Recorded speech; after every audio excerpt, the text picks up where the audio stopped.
ನೋವು ಪೂರ ಹರಿದು ಹನ್ನೊಂದು ಆಗ್ಲತ್ತದ ಬಿಸಿಲಾಗ ಓಡಾಡತ್ತದ. ಅರೆ ಅಣ್ಣ ಗಾಡಿಗೆ ಏನಾಗ್ಯದ್ರಿ? ಏನಿಲ್ಲಣ್ಣ ಪೆಟ್ರೋಲ್ ಹೋಗ್ಯದ. ಅರೆ ಹಂಗಣ್ಣ ಪೆಟ್ರೋಲ್ ಆಗ್ಯದ. ಇಲ್ಲಿಂದ ಪೆಟ್ರೋಲ್ ಪಂಪ್ರ ಭಾಳ ದೂರ ಅದ ರೀ. ಒಂದ್ ಕೆಲಸ ಮಾಡ್ರಿ, ನಾ ಪೆಟ್ರೋಲ್ ಆದರಿಗೆ ಹೆಲ್ಪ್ ಮಾಡ್ತೆ. ನಂಬಲ್ಲಿ ಪೆಟ್ರೋಲ್ ಅದ, ನೀವು ಹಾಕೋರಿ. ಥ್ಯಾಂಕ್ಸ್ ಅಣ್ಣ.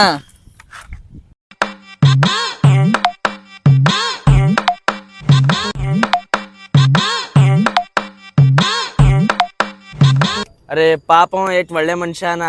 ಪೆಟ್ರೋಲ್ ಆವಾಗಿನ ಗಾಡಿಯಾಗ ಫ್ರೀದಾಗ ಪೆಟ್ರೋಲ್ ಕೊಡ್ಲತ್ತಾನ. ಭೂಮಿ ಮೇಲೆ ಎಷ್ಟು ಒಳ್ಳೆ ಮನುಷ್ಯರು ಬಿರ್ತಾರ. ಥ್ಯಾಂಕ್ಸ್ ಅಣ್ಣ. ಥ್ಯಾಂಕ್ಸ್ ಎಲ್ಲ ಬಿಡು, 100 ರೂಪಾಯಿ ಕೊಡು. ಯಾಕಣ್ಣ ನೀರ ಫ್ರೀದ ಕೊಟ್ಟಿದಲ್ಲ?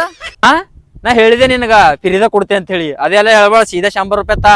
ಈಗದ ಲೇಕಿನ್ ಅದರ ಎಣ್ಣೆ 50 ರೂಪಾಯಿ ಇತ್ತಲ್ಲ. ಇಲ್ಲಿಂದು ಪೆಟ್ರೋಲ್ ಪಂಪ್ 10 ಕಿಲೋಮೀಟರ್ ಅದ. ಅಲ್ಲಿ ತನ ನೋಡ್ಕೊತ ಹೋಗಟ್ಕೆ ನಿಂದ ಹರಿದ 11 ಆಯ್ತಿ. ಸೀದಾ 100 ರೂಪಾಯಿ ಕೊಡು, ಇಲ್ಲಾಂದ್ರೆ ಹೋಗ್ಲಾಕ್ ಕೊಡಲ್ಲ.